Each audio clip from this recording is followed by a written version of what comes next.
नूतन police अधीक्षक राज्य उत्पादन शुल्कच्या अधीक्षकांपुढे हातभट्टी मुक्त सोलापूर करण्याचे आवाहन।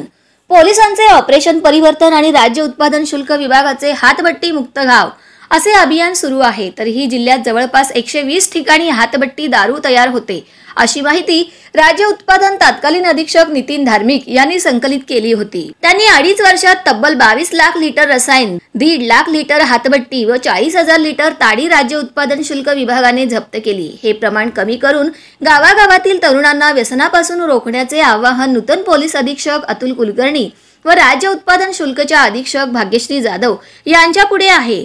सर्वाधिक सण उत्सव साजरे करणारे शहर म्हणून सोलापूरची राज्यभर ओळख आहे। दुसरी ओळख म्हणजे ताडी व हातभट्टीचा जिल्हा अशी देखील आहे। 15 ते 20 वर्षापासून असलेली ही ओळख अद्याप पूर्णपणे कुणालाही पुसता आली नाही, ही वस्तुस्थिती आहे।